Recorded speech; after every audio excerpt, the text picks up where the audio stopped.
Alrighty, well, here's a little update. I haven't been filming in a while just because I've been working and I've just been grinding on this, so I haven't taken the time to film. And then, you know how it is. You film, you work, you don't work as much as you could. And that's the thing. So I kind of wanted to give a bit of a go at it to get it done before the spring because I'm going to need this guy for the spring. So this is where I'm landed. Not too sure where to start here. Well, let's go talk about the boom a little bit. So this is the first time I actually get the boom installed with all of the cylinders in and the whole kit. This is the way it's going to look. Basically just missing some paint and some little flags or locks for the pins here. So basically this is the bearing unit that was out of that crane. So this was an 18,000 pound crane. Originally it's a 2-foot bearing swing, about 3 inches thick. And then this was the original kind of mounting bracket that would hold the boom. I just cut out a big section. This used to go up like this, like it was massive, way over capacity for what I want to do. But I wanted something nice and solid in here where I could use this as a loader and maybe like come into a pile and pick stuff up. So I've got two 2.5 inch diameter by 30 inch rams on each side. The only reason I didn't go with a single one is because I didn't have much room in between this pin and this pin here. I could have fit it, but the pivot pin would have came in somewhere here. And I liked the idea of having those top pins coming all the way down here. Made it very solid because this thing basically is going to be, I don't know, 70% sort of like a telehandler style. That's going to have forks and a bucket. Like probably 70% of the time I'll be using it for that. The other 15%, instead of a bucket, I've got a stick, a digger stick that's going to go on the end here. Or I've also got a 4-foot extendable logging boom with a grapple on the end. So the idea would be to hook up a trailer here, and then you'll be able to like self-load your logs and get them out and all that. So you get the picture. So here's the base up close. This here, 6x6 3/8 box tubing. This up here is the original pivot point that was on the backhoe. So if you can imagine, this boom is the original backhoe boom. It was flipped like 180 degrees on itself. And this is where it would swing from. And it looks crazy long, like the reach on it. But the funny thing is, where this pivot pin is, I measured it earlier, but the backhoe used to pivot somewhere like out here, even further out. So I was sitting somewhere here. I cut a lot out of this machine. I think my legs were dangling somewhere in this area here where my finger is. And the seat was up where the swing is. And by the time you had the brackets and the bearing that would do the swivel for the backhoe, you're about just under 4 feet from the tire is where the swing would be. So there was a lot of weight hanging out on the front of this machine. And now that I've cleaned all of that up, put the bearing back, it looks like it's a ridiculous amount of reach, but in theory it's about the same. So down here you've got a little quick attach system. So the idea is if I'm doing loader work and I'm just going to be carrying pallets around, I'm not really going to need outriggers. I can be like this, just nothing on it. So very minimal weight, but not as much stability. So if you're just carrying 500-pound pallets, 8,000-pound pallets, it's no big deal. The second you want to start doing some real work, I'm going to have a solid blade that's going to come in here. So if I'm doing excavator work, I'll have a blade that's going to come out to the width of the machine and come out front a little bit. So you'll have sort of like a mini excavator where you'd have the blade to kind of hold your weight. You would have, this blade would be kind of an anchor point for the machine.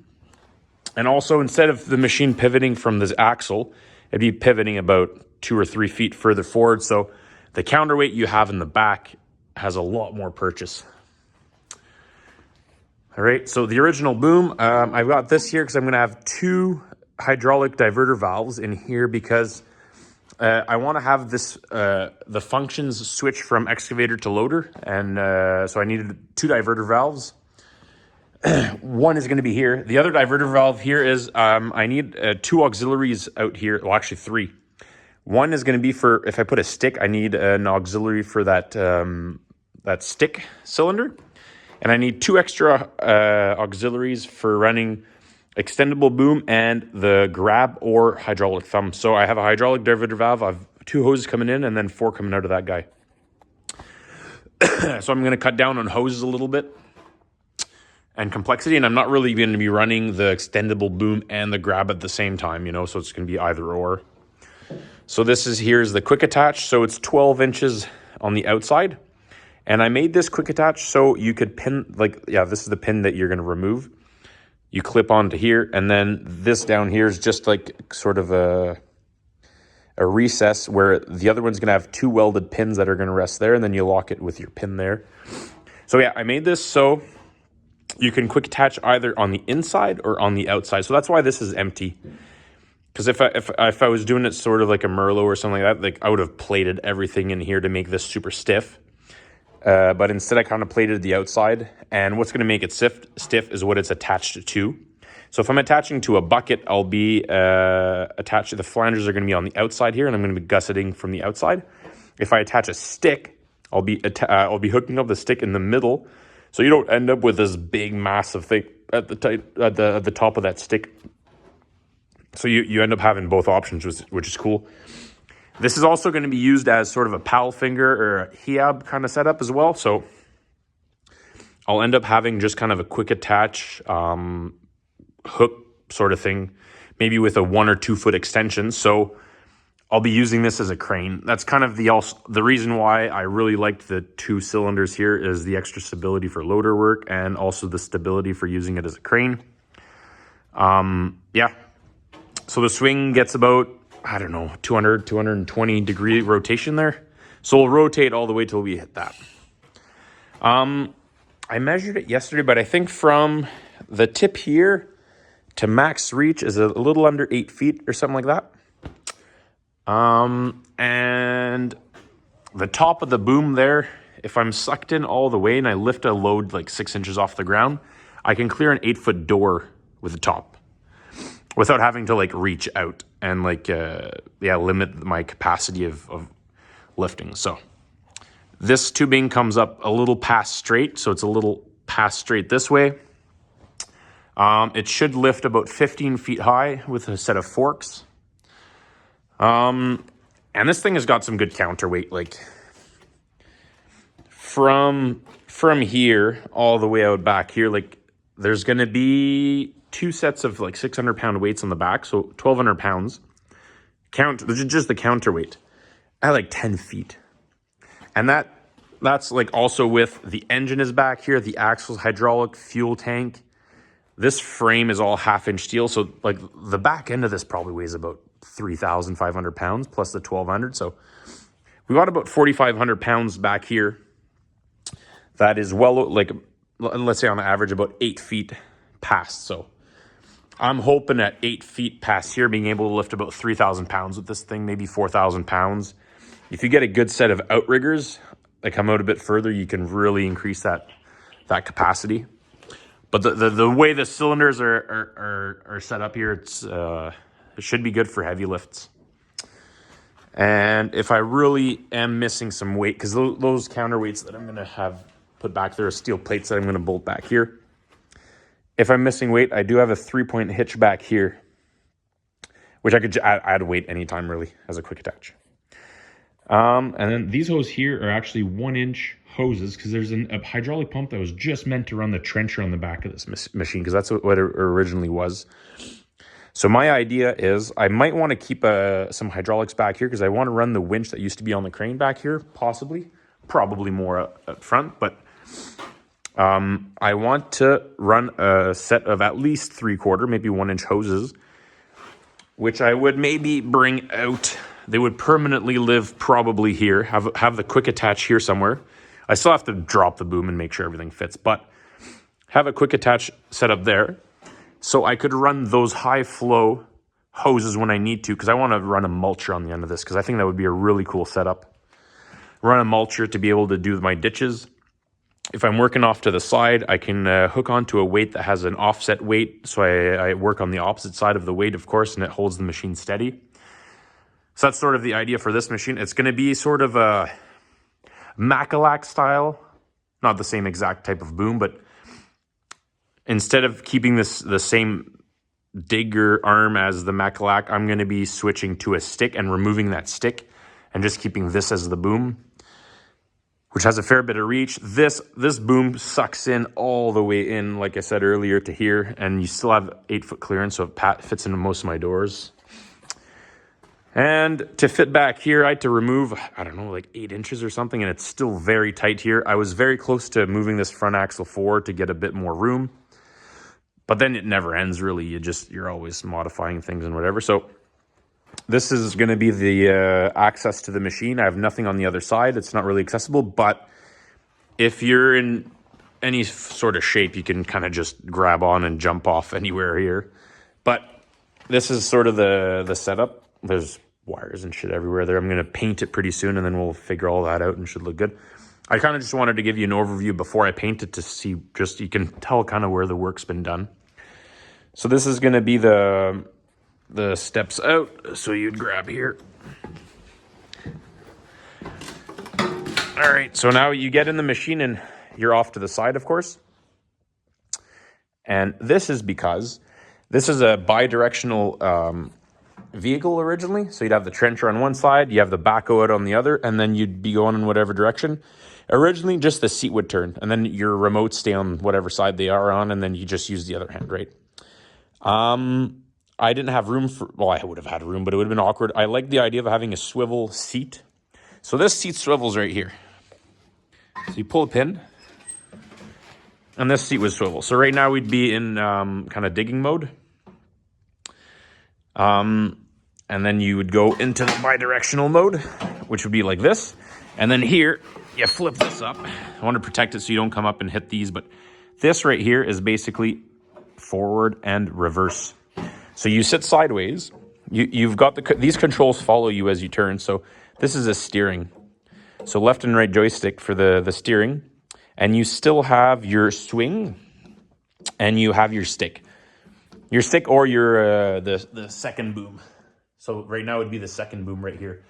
So from where I'm sitting here, I still have access to the swing. So if I'm going up a hill or whatever, I want to maybe swing my weight more to one side or the other, lift the boom or whatever, I can do it. Or I can just turn around there and grab them.